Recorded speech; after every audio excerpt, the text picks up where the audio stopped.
Cabbage തോരനെ പോലെ തോന്നുന്ന ഒരു പപ്പായ തോരൻ നമ്മൾ ഉണ്ടാക്കാൻ പോണത്. അപ്പോൾ അതിന് അതിൻ്റെ പപ്പായയുടെ തൊലിയൊക്കെ പീൽ ചെയ്ത് കളയുമ്പോൾ പെട്ടെന്ന് നീക്കം ചെയ്യാൻ പറ്റും തൊലി. അത് കഴിഞ്ഞ് കഴുകി ഗ്രേറ്ററിലൊന്ന് ഗ്രേറ്റ് ചെയ്തെടുക്കുക.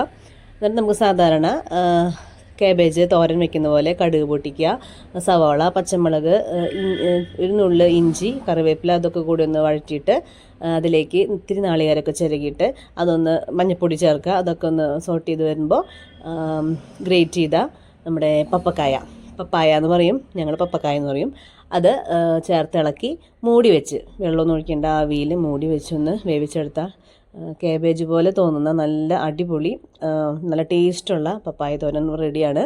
അപ്പോൾ എല്ലാവരും ഇങ്ങനെ ട്രൈ ചെയ്തിട്ടുണ്ടോയെന്ന് അറിയില്ല, ഇല്ലാത്തവർ ഇങ്ങനെ ട്രൈ ചെയ്ത് നോക്കാം, നല്ല ടേസ്റ്റാണ്. പാകത്തിന് ഉപ്പിടാൻ മറക്കരുത് കേട്ടോ. ചാനൽ ഇഷ്ടമാണെങ്കിൽ സബ്സ്ക്രൈബ് ചെയ്യാൻ മറക്കരുത്. അപ്പോൾ ഇന്നത്തെ ലഞ്ച് ഇതൊക്കെയാണ്. അപ്പോൾ എല്ലാവർക്കും ഹാപ്പി ലഞ്ച്.